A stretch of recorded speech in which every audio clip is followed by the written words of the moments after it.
In today's episode, we're continuing our pro-child politics series with another one of our expert authors. Chris Barnard is the president of the American Conservation Coalition, or the ACC, the largest conservative environmental organization in the United States. He also serves on the RNC Youth Advisory Council. Chris has a master's degree from the London School of Economics and speaks Dutch, French, and English fluently. He's been published in the Wall Street Journal, The Independent, The Daily Telegraph, National Review, The Washington Examiner, and more. Chris has also spoken at conferences and in more than 10 countries. He currently lives in Arlington, Virginia with his wife, Haley.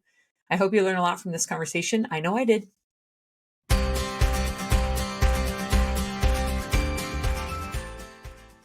Hey everyone, welcome to the Them Before Us podcast. I'm your host, Jenn, and today we have another one of our authors from Pro-Child Politics joining us. Welcome, Chris.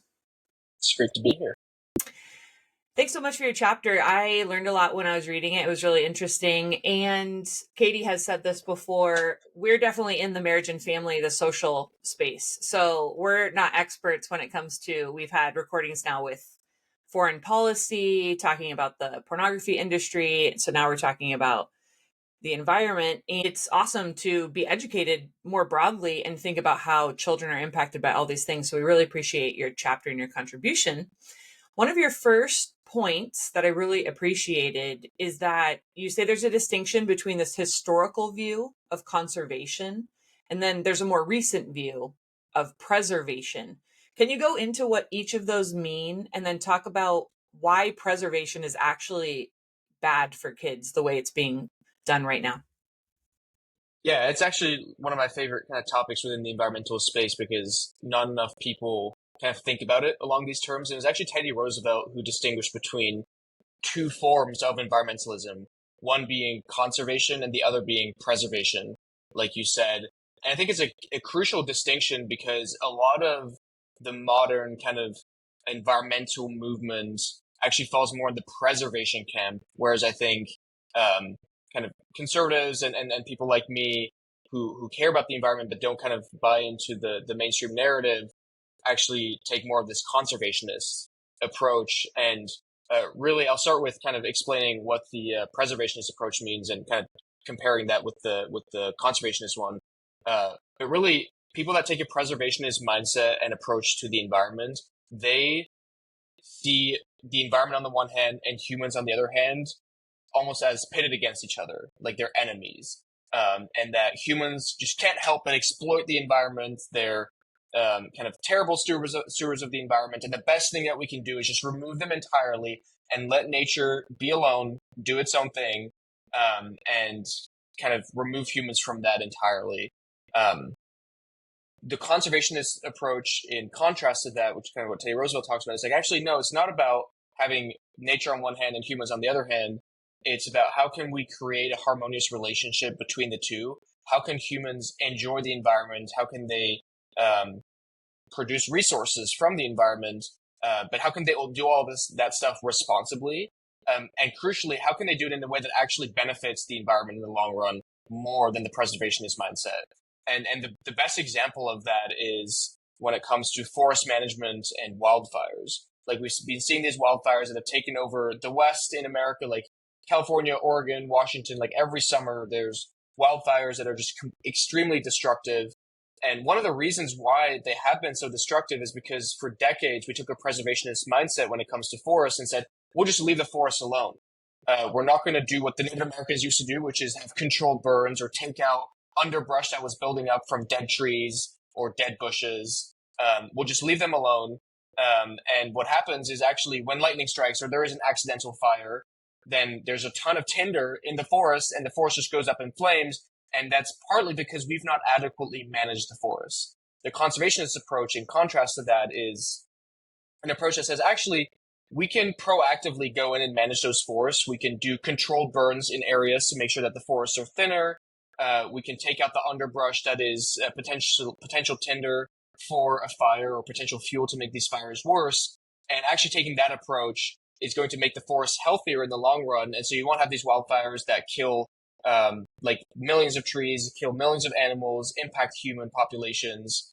And really, the approach where humans are interacting with nature is better for the environment than the approach where we're just leaving it alone. And I think that's just a distinction that applies to a bunch of different issues within the environmental movement. That's the wildfire and forest management stuff is just such a perfect example of where I think this preservationist mindset goes really, really wrong. Yeah, I hadn't thought about that until I read it in your chapter that indigenous peoples of all these different countries and cultures were taking care of the environment. And it seems like that always, even if you come from a very secular perspective, what is the point sort of existence, right? Like the earth exists for some reason and humans exist for some reason.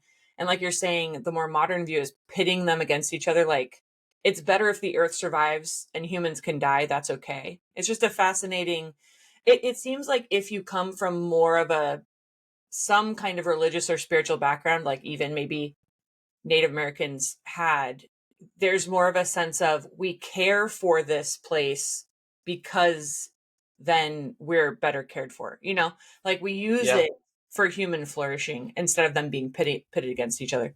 Right. Well, and the philosopher Edmund Burke from the UK had this turn of phrase where he said that actually society is the relationship between the living, the dead, and the unborn. Hmm. And it's not like we don't have just a horizontal relationship with the people around us. We have a vertical relationship through time, and across generations. And if you don't have a pro-human perspective when it comes to these environmental issues, what are you even fighting for? Because the reason I want to protect the environment is because I want my children and my grandchildren and future generations to come to be able to enjoy the same beautiful earth that I was able to enjoy. Like I love camping, I love skiing, I love hiking, I love recreating outdoors and having this kind of beautiful creation that we get to be a part of. And I want to protect it and pass it on to future generations. If you don't have that generational mindset and crucially the human aspect of that, then you're right. Like, what are you fighting for? And I think that's where conservatives actually have a lot to offer to this conversation because we take that approach of, okay, we want to protect the environment. We want to have steward our resources well. But the reason we do that is because we want humans to flourish. And those two things are not at odds. You realize too, nature can't actually care for itself. I mean, a lot of people maybe have viewed it as sort of it is some sort of sentient thing like Mother Earth, whatever. But even thinking about, I was thinking about how blue whales don't have a natural predator, right? They're like one of the biggest mammals on the planet. But all these different animals, humans had to regulate their own behavior or animals would go extinct because we are the apex predator. And if we decided we wanted something, we were figuring out a way to get it. So then, in even how we've protected endangered species or limited certain kinds of hunting and different things, like nature is thriving when humans are determining, how we're going to protect and do different things as well.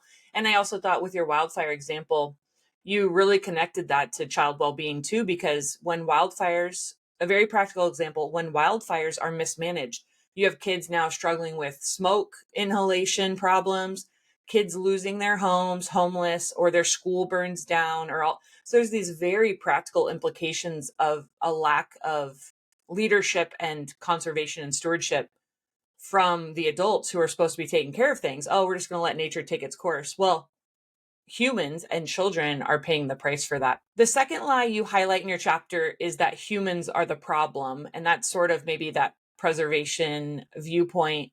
And you mentioned that modern environmentalism has almost a religious quality in wanting to elevate and protect nature and animals, even to the cost of human life. We've talked about it a little bit, but can you explain some more about that? Yeah, well, you see some strands of the mainstream environmental movement uh, have very kind of distinct public anti-human sentiments. One example of that is Bernie Sanders, like a United States senator, said that actually maybe abortion could be a climate policy, right? Because fewer humans equals better outcomes for the environment. You have environmentalists that say like overpopulation is the worst possible thing for the environment, and actually having fewer humans is going to help solve climate change or protect the environment better. It's like you're fundamentally misordering why you want to protect the environment and what actually matters in this conversation. We are fighting to leave a better planet for future generations, but that should not come by killing current generations. Like that just seems like a completely backward way of looking at this.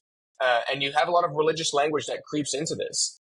You see kind of these meta narratives of capitalism and fossil fuels are the original sin, and then by having like being vegan or not flying or having just wind and solar, like that's the redemption story, and that's the way that you actually like solve these problems. There's a G.K. Chesterton has a line where he talks about like if people stop believing in God, they start believing in anything, and you see that with the environmental movement, right? Like there is a kind of weird Mother Nature worship going on where they elevate these issues above the needs of humans. And my message is, look, we should care about the environment. I think conservatives have gone too far in the other direction where they saw what the left is doing and they're like, I don't want anything to do with that. So I'm just going to go drill, baby, drill, and we're going to produce as much as we want and extract all the resources we want. It's like actually there's a balance to be struck there as well. Those two things aren't at odds. Like being good for humans is really important, but you also want to be good for the planet and for the environment. And you can do both of those things at the same time. And I think we're stuck a little bit between like radicalisms that don't take an approach that actually has nuance to this conversation. Yeah. This is a question I hadn't really planned on, but I'm just curious what you think. Do you think the Bernie Sanders of the world and celebrities, anyone who talks about more the preservation side, do you think they really believe it? Because then at the end of the day, people point out, they fly all the private jets over to the what is that, the G20 or the World Economic Forum, and these big conferences where they talk about all these things, and then you point out they live in billion-dollar houses, they have all this money, they drive private limousines, they fly private jets. Do you think they really believe it? And if they don't really care about the environment, do you think there's other things that are underpinning these, like promoting this preservation idea? Yeah, I mean, I'm sure that most people that you see marching for climate action or that talk about this on college campuses, like I do think most people care about it. They're just stuck in a little bit of a hive mind echo chamber where the priorities are fundamentally misordered and they don't understand how their actual approach is not just bad for human beings, but also actually worse for the environment because of how extreme and ideological it is. Like one example that I talk about in the chapter a little bit about as well is when it comes to nuclear energy. Like environmentalists were extremely anti-nuclear. They shut down all these plants. They made it nearly impossible to build new plants because it was scary and like anti-natural and all that kind of stuff. And we're seeing now how actually we have higher pollution because we don't have those nuclear plants. And like places like Germany are reopening coal plants, and their policies are actually hurting people and not even addressing the problem that they say they want to address, because nuclear would be far cleaner than like coal plants or biomass or things like that. So I do think that most people care, but they're just kind of misguided. I will say that for kind of higher ups, like I don't want to speak necessarily to Bernie Sanders because I don't know where like what his specific view on this is, but I do think that there are people who see environmental and climate issues as a convenient vehicle to exercise a broader worldview that is not just based on environmental issues. Yeah. You had one of Alexandria Ocasio-Cortez's staffers, like she was the original sponsor of the Green New Deal. One of her staffers said it was originally not actually a climate or environmental thing at all. It's kind of a hodgepodge of progressive agenda items and priorities that they throw into this very kind of generic sounding, exciting thing, like a Green New Deal. Like who could not be for that? And actually, if you look like below the surface, there are all kinds of other things that have nothing to do with the environment. And actually, the Green New Deal document is very short. I think it's like 16 pages or something like that. Like for every one mention of the environment, there's like 10 mentions of racial justice or healthcare for all or a federal jobs guarantee or all that kind of stuff. And so I do think it's a bit of a Trojan horse for some of these people where they throw in everything else from their progressive agenda. And the environment is a convenient, popular vehicle to make that stuff happen. Yeah. Yeah, that's a good point. On the West Coast here in Washington, there was a move toward wind, like those big windmills. It's like 3-blade windmills over on the eastern part of our state. And then there was articles about how many birds they kill. And then you see videos of them getting covered in sand, like when they're broken or they're done, they have to throw those blades, and they just had bulldozers burying them in the ground basically because they can't dispose of them, or they can't destroy these blades. They're like made out of a material that's pretty hard to use again, and so then they bury them in the ground when they. Yeah, I will say to that, kind of the approach that I take and that my organization takes is like we're all of the above. Like you need to have all these different energy sources competing, and sometimes one particular energy source makes more sense than another, right? Like if you're in a very sunny place like Arizona, then maybe solar panels makes a lot of sense, and you won't have hydropower because there's not enough. Actually, you do have some hydropower in Arizona, but you know what I mean. Like it's Yeah. like in Washington State where you have a bunch of dams, and it actually makes more sense there to have hydro than it does solar because in Washington State it actually doesn't. There's not that much sun.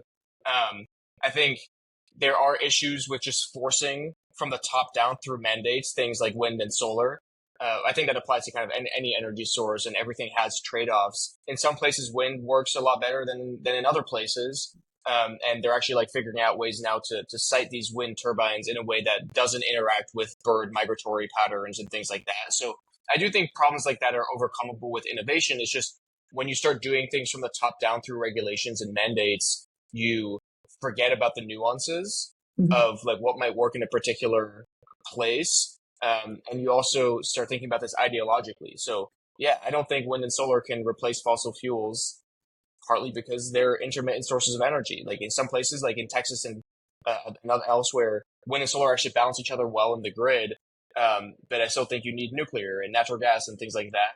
And so my big issue is when people choose like one particular source over everything else because of their ideological priors. And I think we need to be a lot more nuanced about those conversations.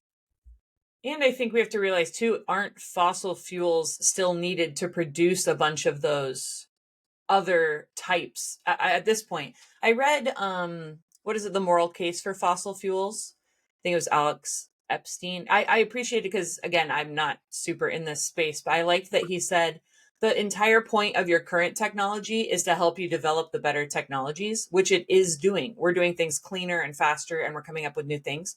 But if you just snapped your fingers and made fossil fuels disappear, you have no way to now produce all the things people need to produce just to continue to survive, versus use the energy you have the most efficiently and cleanest as possible, and then create the better energies. That's what everyone's done for all of human history, but people are kind of trying to cut us off at the knees and then think about how to build higher, and it doesn't really make sense. Well, and that you exactly kind of led into the next question. You a truth you identify is that bottom up solutions and human stewardship are the best ways to answer these questions. So we talked about top down is more maybe the federal government, someone who's a president who becomes president, executive order, everybody's going to do this, no electric cars by X time. That would be a top down solution. What are some examples of, or what does bottom up mean, and what are some good examples of that? Yeah, I mean, there's two different parts of this conversation. There's kind of the more specific conservation environmental side of this, and then there's like the energy innovation climate side of this. I'll talk more about the conservation one, but we can also talk about the other one if you want. Uh, but on the conservation side, um, there's a quote that's attributed to Aristotle. I've been trying to find confirmation that it's actually him, but I'm not sure. But it's still a great quote, which is that which no one owns, no one takes care for. Um, and so the point being is that if you don't own something, like you have a rental or something like that, you're probably less likely to take care of it than if you were to own it. And that applies to kind of the environment as well. A lot of the problems that we see out west are with lands that are owned by the federal government. So these are public lands. And you have a lot of issues with conservation there, like the wildfires and all that kind of stuff, because bureaucrats in DC probably don't care all that much about it, or not nearly as much as the people on the ground do. And B, they lack the local knowledge of what would actually be able to solve those problems. Whereas places where you have private ownership of the land and you have property rights, actually, the environment tends to be better managed because people have a direct concern for it and they know the solutions that work better. Um, and there's this Nobel Prize winning economist called Eleanor Ostrom. She was actually the first woman to win a Nobel Prize. And she talked about kind of this tragedy of the commons, that if everything is owned by everyone, and you're relying on the government for these top-down solutions, the things are not actually going to be solved very efficiently. But if you empower communities to take care of these problems themselves, they actually come up with much better outcomes. She came up with a bunch of different real life examples, like in Switzerland, where farmers were found to create rotational grazing um, systems where cattle would graze different parts of the land at different times of year, and that was extremely effective to protect the environment there and not have it be degraded. And it was the community that was coming up with those solutions, so they were being held accountable to each other, and they also were thinking about their own long-term interests. Whereas a bureaucrat in the faraway capital city is just not nearly as good at that. So I think as much as we can bring these problems and these solutions to the local community, the much better we're going to be able to solve the problems. Similarly, kind of on the climate and innovation energy side of things, like at the end of the day, the way that you solve the thorniest environmental problems is through innovation, not through regulation. And the way that you do that is by empowering people to come up with cool, incredible, amazing ideas in the marketplace and to allow them to test those and be competitive. And sometimes you don't even know what crazy ideas are going to come out. And actually, like a cool example of that is Elon Musk with like Tesla and electric vehicles, right? Like he came up with that idea and he kind of popularized that with a lot of people, and it works in some places and it might not work in other places. And that should be kind of dictated by those entrepreneurial ideas rather than from the federal government top down. But other innovations as well, like we should be empowering as much entrepreneurship as possible, rather than have the government stifle the innovations that I think will actually be able to solve these kinds of problems. Yeah, it's really good.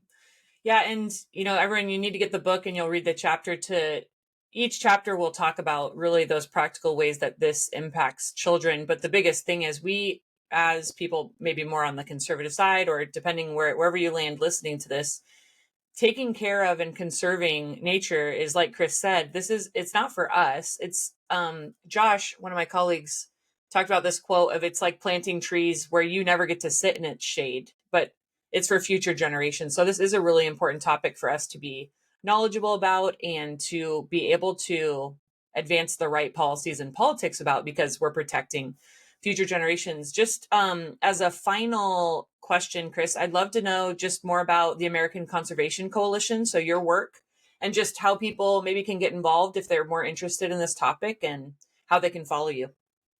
Yeah, absolutely. So I'm the president of ACC, American Conservation Coalition. We are the largest conservative environmental organization in the country. We believe that for too long, this issue has been monopolized by the left, and conservatives have kind of taken a step back.